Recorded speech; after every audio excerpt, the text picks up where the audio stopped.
Olá, muito boa noite. Estamos começando mais um programa Cultura Debate e hoje encerramos a série de entrevistas com os candidatos à Prefeitura de Montenegro. Hoje, nos dois primeiros blocos, vamos ouvir o candidato da coligação Montenegro da Manhã, Roberto Bratz, do PMDB, e no terceiro e quarto blocos, o candidato do Partido Progressista, Gustavo Zanata, e a sua vice, Tatiana Henke. A ordem de participação foi definida por sorteio, esclarecendo que o espaço também era destinado para o candidato Roberto Bratz e a sua vice, mas em função de compromissos de campanha, ela não está aqui presente. Muito boa noite, candidato. Boa noite, Leandro, telespectadores, tudo bem? Tudo ótimo. Candidato, o seu slogan de campanha é prefeito para confiar. Gostaria que o senhor explicasse isso e acrescentaria a pergunta da seguinte forma. O senhor foi vice-prefeito de um governo, e o senhor já falou sobre isso várias vezes, né? Mas esse assunto sempre volta à pauta, né? De um governo de muitos atritos com a prefeita da época, Madalena Biller. E o senhor também votou recentemente a favor do impeachment do prefeito Paulo Azevedo, que era do seu partido. Então, os seus adversários perguntam o seguinte, um político que tem um atrito com a prefeita quando vice e que vota contra o impeachment de uma pessoa do próprio partido, dá para confiar? Com certeza. Primeiro nós temos que ver as razões que levaram, dentro das tuas palavras, ao atrito. Atrito... Substitua pelas palavras que o senhor quiser. Atrito foram as tuas palavras, né? Na verdade, nunca houve um atrito entre mim e a prefeita de então, Madalena. Nunca houve algo explicitado, nunca houve... Até hoje, eu também gostaria de entender por quê, qual o motivo, as razões pela qual ela simplesmente não nos aproveitou no governo. Também gostaria. E evidentemente que ela está num momento de saúde que não consegue mais se manifestar. Portanto, Leandro, eu acho até que é uma situação, qualquer comentário que eu fizer a respeito, eu acho que seria de minha parte uma indelicadeza. Acho até que esse deveria ser um assunto, página virada. O senhor se incomoda quando é perguntado sobre isso? Absolutamente não. Eu já respondi isso 500 vezes, me questionam várias vezes. Isso não me incomoda nem um pouco. Nem um pouco. Pode me perguntar sempre, né? E sobre a votação no processo de impeachment contra um prefeito do seu partido? As razões, elas aconteceram para tanto. As razões, elas se manifestaram pelos procedimentos do prefeito de então. A população tinha um enxergar que coincidia com o meu enxergar, com o meu ver dos seus procedimentos, do seu agir, e a cidade, o município, o interior, a área urbana, estava perdendo com o processo de então. Ora, se estava perdendo, ganhando não estávamos. Se o município não estava ganhando, as pessoas não estavam ganhando. As pessoas, montenegrinos, as crianças, os idosos, homens, mulheres, todos estavam perdendo. Então, nós entendíamos que era o momento de dar uma paz, tentarmos que o município tivesse um momento de paz, porque era uma guerra permanente. Os processos não andavam mais, havia todo... Enfim, a prefeitura não andava mais. Nós não podíamos mais continuar com esse processo de estagnação, nós não podíamos mais ficar com o processo de guerra permanente que estava acontecendo. E os dados, as ações, elas não eram mais conectadas, elas estavam completamente afetadas e o Montenegro estava perdendo. E não nos restava outra atitude senão tomar aquela com muita dor. Não pensa que foi fácil para mim. Não, foi muito difícil. Porque eu quero lembrar que eu fui colega, vereador do então prefeito Paulo. Nós começamos junto na política. Isso tudo passou, esse filme passou na minha cabeça. Né? Só que eu tive que escolher ou do meu partido, Paulo, ou Montenegro. Mas a razão... Eu escolhi Montenegro. Sim, mas a razão do voto foi a questão da ciclofaixa. Eu pergunto pelo seguinte, mesmo que, digamos que, nas suas palavras, o governo tenha ido mal, digamos que tenha sido um governo incompetente, mas ainda assim, dentro de um processo democrático, isto não é uma razão para tirar um prefeito por afastamento, né? Tem que ter um motivo, um fato determinante. Sim. Foi uma sequência de erros, uma sequência de fatos, que culminou, evidentemente, naquele processo da ciclovia, ou ciclofaixa, enfim, como queiram, né? Mas foi ciclovia, que atropelou todos os regramentos, todos os normativos. Então, aquilo foi, digamos, a gota d'água. Aquilo foi a gota d'água, digamos assim, de como não se deve agir um gestor público. Só sobre essa questão da sua relação como vice-prefeito, eu vou lhe fazer uma última pergunta sobre isso, porque foi tema aqui na semana passada. O prefeito e candidato à reeleição, Luiz Américo Aldana, disse que tinha uma relação muito complicada, que ele também não era ouvido pelo prefeito Paulo Azeredo. E aí eu perguntei se era uma relação, se ele via semelhanças com a questão Roberto Bratas e Madalena, que o vice também se queixava de não ter sido ouvido, né? E ele disse que a diferença é que ele trabalhou nesses 4 anos. Como é que o senhor responde a essa frase? Eu gostaria de ter trabalhado. A vontade, a lei orgânica prevê o seguinte, que o vice-prefeito, ele é um substituto do prefeito na sua ausência. Agora, para ocupar um espaço, uma secretaria, diretoria, ou outro espaço que lhe caiba, só tem uma maneira, o prefeito, o titular do cargo, lhe convidar.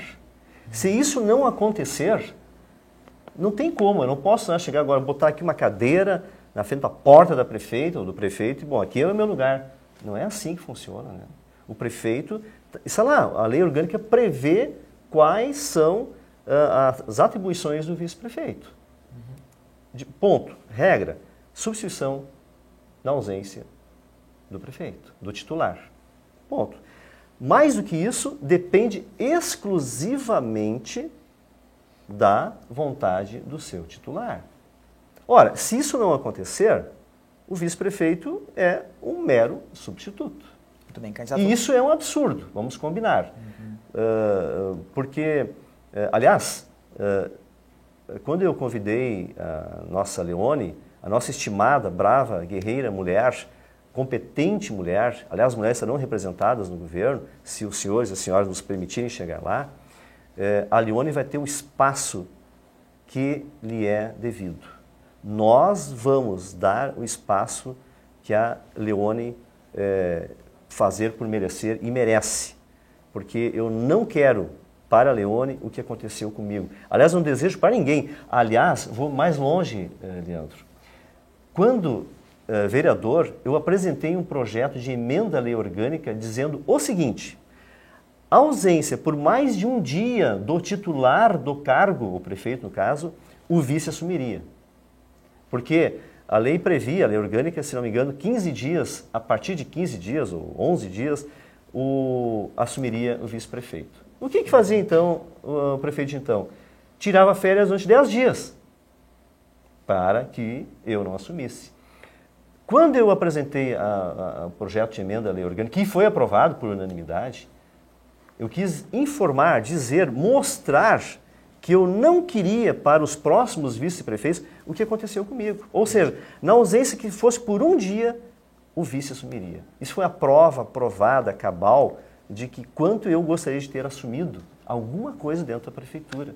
Candidato, por favor, e não aconteceu o que aconteceu comigo. Vamos falar um pouco... Acho que esse é um exemplo claro, cristalino, de como eu gostaria. E como eu desejava, então, que não acontecesse o mesmo para os próximos vice-prefeitos. Muito bem. O seu plano de governo na área da saúde fala em criar o plano de saúde à mulher e aumentar o atendimento da saúde no interior. Gostaria que o senhor tivesse esse espaço para falar um pouco da sua prioridade na área da saúde, sobre essas e outras questões, e quantos postos de saúde o senhor pretende construir e em quais localidades? Bem, nós temos que fazer um diagnóstico das áreas que estão necessitadas da criação de postos de saúde, né? Isso é algo que nós vamos, uma vez chegando lá, trabalhando com a população existente, com a necessidade, ver claramente o diagnóstico. Nós não temos isso claramente agora. Quando nós assumirmos, vemos as ações que serão implementadas, o que já tem de projeto, se é que vai ter projeto. Então, em cima disso, nós vamos trabalhar. No que diz respeito à saúde, em relação ao homem, tu falaste, né? A mulher. A mulher e também o homem. Plano de saúde da mulher. E o atendimento de saúde no interior. No interior. São duas questões que estão no plano de No interior, perfeito. No interior. Uma das carências, nós andando por aí, nós vimos que é insuficiente a participação da unidade móvel de saúde no interior.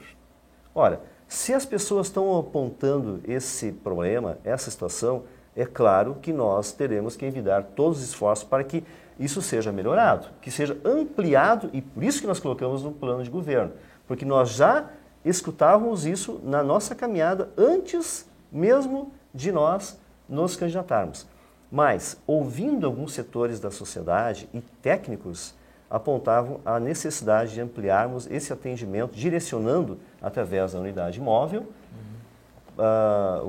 o atendimento para médico, para os homens, mulheres, crianças, enfim. Em questão da mulher, é um centro de referência da mulher, né? Então, assim, é fundamental. A mulher é algo assim, fundamental na vida de todos nós. Nós temos que ter um atendimento carinhoso, especialíssimo para a mulher. Não que os homens não mereçam, não, por favor, mas a mulher, né, isso também é fruto do levantamento feito por técnicos da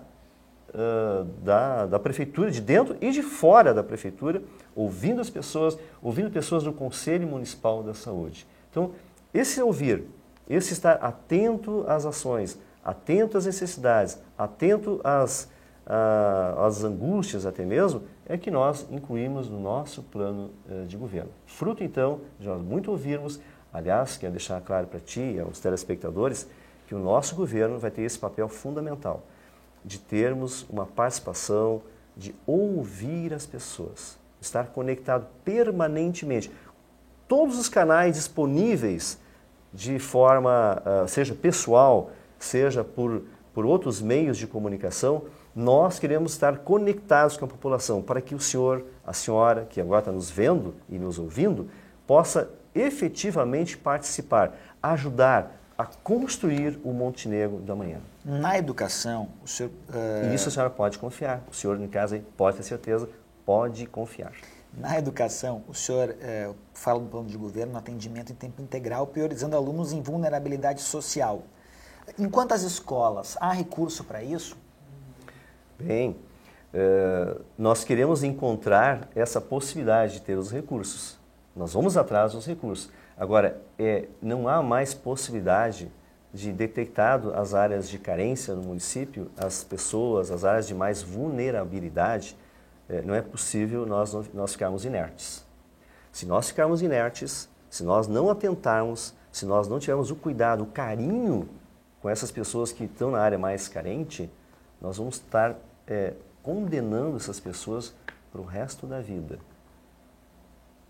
E nós não podemos nos omitir. Nós vamos envidar todos os esforços. Não por acaso nós temos na vice Leone Kaiser Bozetto uma educadora por excelência. Ela foi professora. Não é por acaso. Porque ela tem esse carinho, esse olhar de mãe, esse olhar de professora. Então, nós temos esse entender também de que a educação ela é fundamental para o desenvolvimento humano, mas para o desenvolvimento com equilíbrio, com paz do município de Montenegro. Nós vamos ao breve intervalo e já voltamos com o programa Cultura Debate, hoje entrevistando neste primeiro e no segundo bloco o candidato da coligação Montenegro da Manhã, Roberto Bratos, do PMDB. Nós já voltamos.